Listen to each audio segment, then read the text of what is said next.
Crawfordsville, Indiana. Crawfordsville is a city in Montgomery County in west-central Indiana, U.S., 49 miles west by northwest of Indianapolis. As of the 2010 census, the city had a population of 15,915. The city is the county seat of Montgomery County, the only chartered city and largest populated place in the county. Crawfordsville is part of a broader Indianapolis combined statistical area, although the Lafayette metropolitan statistical area is only 30 miles north. It is home to Wabash College, which was ranked by Forbes as number 12 in the United States for undergraduate studies in 2008. The city was founded in 1823 on the bank of Sugar Creek, a southern tributary of the Wabash River and named for U.S. Treasury Secretary William H. Crawford. Crawfordsville was founded adjacent to Sugar Creek, a southern tributary of the Wabash River, in 1823 by Virginian Major Ambrose Whitlock, U.S. Army, who served under General Mad Anthony Wayne in the Northwest Indian War. The city was named for fellow Virginian William H. Crawford, who was Secretary of the Treasury under Presidents Madison and Monroe at that time. Whitlock was the first settler in the town. In 1813, Williamson Dunn, Henry Ristine, and Major Ambrose Whitlock noted that the site of present-day Crawfordsville was ideal for settlement, surrounded by deciduous forest and potentially arable land, with water provided by a nearby creek, later named Sugar Creek. They returned a decade later to find at least one cabin built. In 1821, William and Jenny Offield had built a cabin on a little creek, later to be known as Offield Creek, 4 miles southwest of the future site of Crawfordsville. Major Whitlock laid out the town in March 1823. Crawfordsville was named in honor of William H. Crawford, a native Virginian who was the cabinet officer who had issued Whitlock's commission as receiver of public lands. According to a diary of Sanford C. Cox, one of the first schoolmasters in the area, in 1824, Crawfordsville is the only town between Terre Haute and Fort Wayne. Major Ristine keeps tavern in a 2-story log house and Jonathan Powers has a little grocery. There are 2 stores, Smith's near the land office, and Isaac C. Elston's, near the tavern. David Vance Sheriff. It was successfully incorporated as a town in 1834, following a failed attempt 3 years earlier. In November 1832, Wabash College was founded in Crawfordsville as the Wabash Teachers Seminary and Manual Labor College. On December 18, 1833, the Crawfordsville Record carried a paid announcement of the opening of this school. Today, it is one of only 3 remaining all-male liberal arts colleges in the country, and has a student body of around 900. In 1842, 9-year-old Horace Hovey discovered remarkably well-preserved pentachronites or crinoids along the banks of Sugar Creek, which drew researchers and fossil enthusiasts to the area. Crawfordsville grew in size and amenities, adding such necessities as a bank and fire department. It gained status as a city in 1865, when Indiana granted its charters. In 1862, Joseph F. Tuttle, after whom Tuttle Grade School was named in 1906 and Tuttle Junior High School was named in 1960, became president of Wabash College and served for 30 years. He was an eloquent preacher, a sound administrator and an astute handler of public relations. Joseph Tuttle, together with his administrators, worked to improve relations in Crawfordsville between town and gown. Several future and past Civil War generals lived in Crawfordsville at different times. Generals Lew Wallace and McClellan D. Manson spent most their lives in the town. Generals Edward Canby and John P. Hawkins spent some of their youth in Crawfordsville. General Henry B. Carrington lived in the town after the war, and taught military science at Wabash College. Several other future generals were students at Wabash before the war, including Joseph J. Reynolds, John C. Black, Speed S. Fry, Charles Cruft, and William H. Morgan. In 1880, prominent local citizen Lew Wallace produced Crawfordsville's most famous literary work, Ben-Hur, A Tale of the Christ, a historical novel dealing with the beginnings of Christianity in the Mediterranean world. In addition to Wallace, Crawfordsville lived up to its nickname the Athens of Indiana by being the hometown of a number of authors, including Maurice Thompson, Mary Hannah Kraut, Caroline Virginia Kraut, Susan Wallace, Will H. Thompson, and Meredith Nicholson.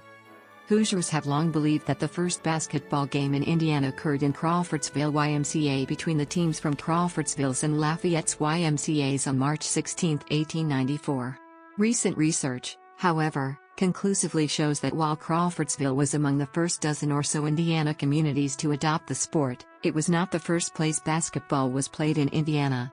Nevertheless, Crawfordsville had a vibrant basketball playing culture from early on, with teams from the local YMCA, Wabash College, Crawfordsville High School, and a business college competing against each other. Crawfordsville was also the site for one of the earliest intercollegiate basketball games between Wabash College and Purdue University in 1894 at the city's YMCA. In 1882, one of the first rotary jails in the country opened. It served from 1882 until 1972. The Montgomery County Jail and Sheriff's Residence is now a museum and listed on the National Register of Historic Places. The beginning of the 20th century marked important steps for Crawfordsville, as Culver Union Hospital and the Carnegie Library were built in 1902. Culver operated as a not-for-profit, municipally owned facility for 80 years, was then sold to for-profit American Medical International, and in 1984 was relocated from its original location near downtown to a new campus north of the city. The hospital's ownership was transferred to Sisters of St. Francis Health Services Incorporated in 2000 and renamed St. Clair Medical Center. In 2011, it was again renamed Franciscan St. Elizabeth Health, Crawfordsville. The Carnegie Library was converted into a local museum, and the public library has since moved across the street.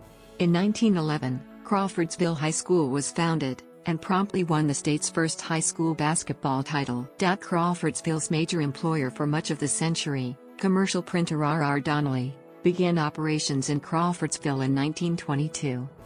Recent history has held few nationally noteworthy events for the city, but much internal change. Nucor Steel, Alcoa CSI, Ray Bestos Products Company, Pace Dairy Foods, and Random House have all created factories in or near Crawfordsville, which provided employment to much of the population. Manpower has taken over as the primary employer in the city and has allowed most of the local companies to reduce employees. In 2008, Ray Bestos laid off the majority of its workforce with less than 100 employees left. Wabash College won the Division III NCAA basketball title in 1982. The college plays an annual football game against DePauw University for the Monon Bell, one of the oldest rivalries in all college sports. In 1998, the state began a proposed project to widen U.S. Route 231, in an attempt to ease interstate travel flow. In 2005, the Crawfordsville District Public Library moved into a new building across the street from the city's Carnegie Library. The library retained ownership of the old building and reopened it as the Carnegie Museum of Montgomery County in 2007. On May 8, 2007, approximately a quarter block of historic buildings in the 100 block of South Washington Street was burned in a major fire. A woman in one of the buildings reported the fire. One person, Leslie Eric Largent, died in the fire. The fire was covered by the press statewide. Two buildings, built circa 1882, were completely destroyed, one that housed the Silver Dollar Bar, the other contained the New York Shoe Repair and Bargain Center at the corner of Pike and Washington Streets. Above the shoe store were several apartments where residents were sleeping. On May 22, the fire was ruled to have been an act of arson. In 2015, Crawfordsville won a Stellar Community Grant from Indiana Office of Community and Rural Affairs. On May 17, 2018, a new clock tower built by Kentucky-based Campbellsville Industries was put into place on the courthouse's original clock tower base. The original clock tower was taken down in 1941 due to structural concerns. The clock tower was made possible by the Montgomery County Courthouse Clock Tower Committee and its fundraising efforts spanning more than 20 years. The clock tower was dedicated on June 17, and the bells and chimes were sounded for the first time. As of 2016, Crawfordsville has 12 properties listed on the National Register of Historic Places. 3 of the properties are currently museums: General Lew Wallace Study, Henry S. Lane House, and Montgomery County Jail and Sheriff's Residence. 2 of the properties are historic districts: Crawfordsville Commercial Historic District and Elston Grove Historic District. 2 listings are active churches: Bethel Ame Church of Crawfordsville and St. John's Episcopal Church. The others' properties are currently used as a law office, senior apartments and recreation center, a private residence, the headquarters of the local Daughters of the American Revolution chapter, and a former hospital renovated for senior apartments, Culver Union Hospital. Crawfordsville is located at 40 degrees 220 N 86 degrees 53 48 W, 40.038889 degrees north, 86.896667 degrees west, 40.038889, minus 86.89667. According to the 2010 census, Crawfordsville has a total area of 9.15 square miles, all land.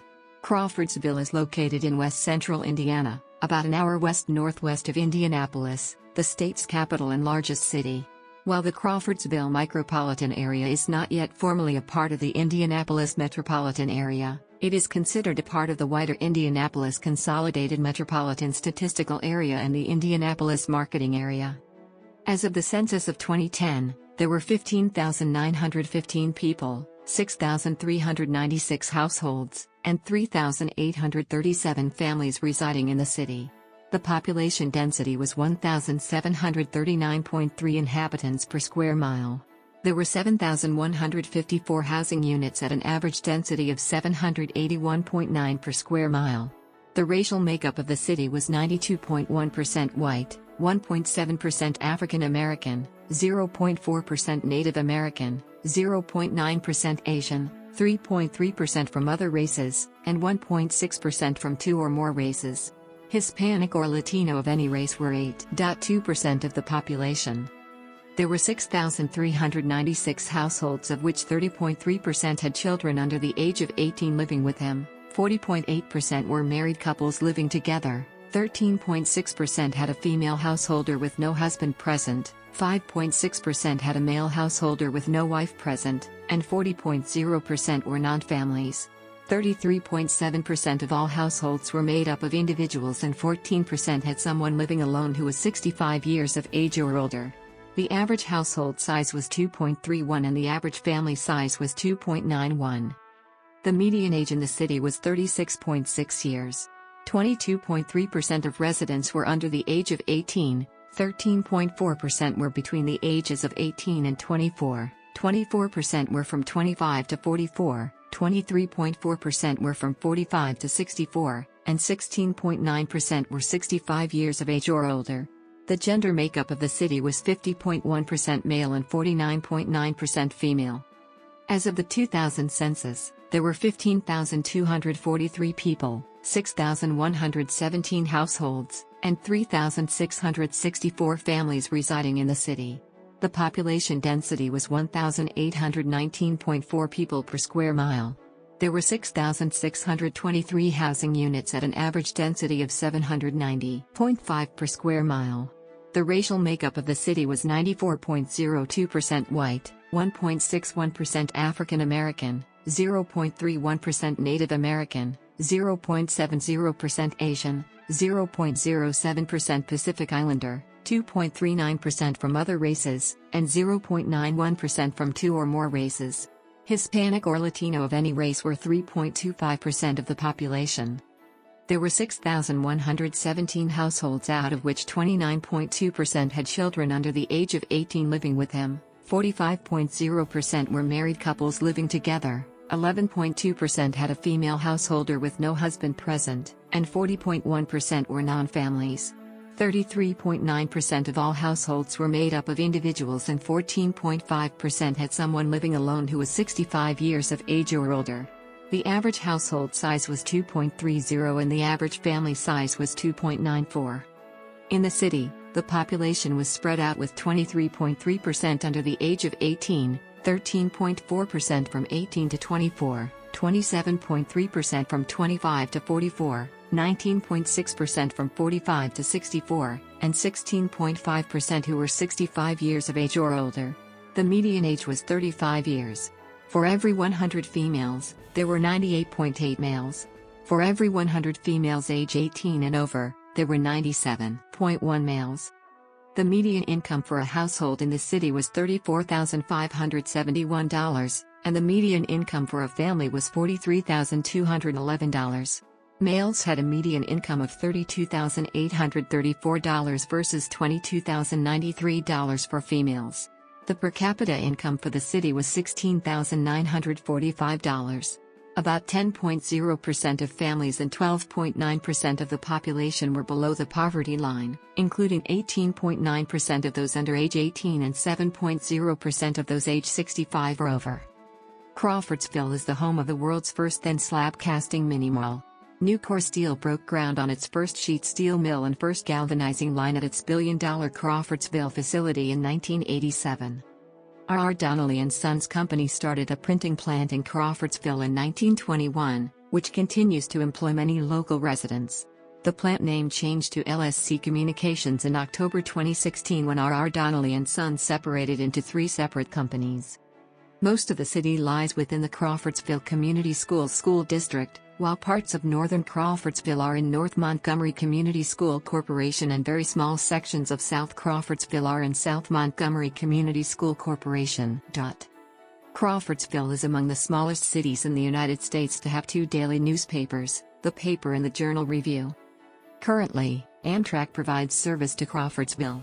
Amtrak Train 51, the westbound Cardinal, is scheduled to depart Crawfordsville at 7:28 a.m. on Monday, Thursday, and Saturday. Amtrak Train 851, the westbound Hoosier State, is scheduled to depart Crawfordsville at 7:28 a.m. on Sunday, Tuesday, Wednesday, and Friday.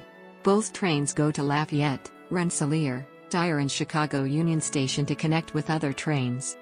Amtrak Train 50, the eastbound Cardinal, is scheduled to depart Dyer at 10:30 p.m. on Tuesday, Thursday, and Saturday with service to Indianapolis, Connorsville, Cincinnati, Maysville, South Portsmouth, Ashland, Huntington, Charleston, Montgomery, Thurmond, Prince, Hinton, Alderson, White Sulphur Springs, Clifton Forge, Staunton, Charlottesville, Culpeper, Manassas, Alexandria, and Washington, D.C., and continuing on to New York City.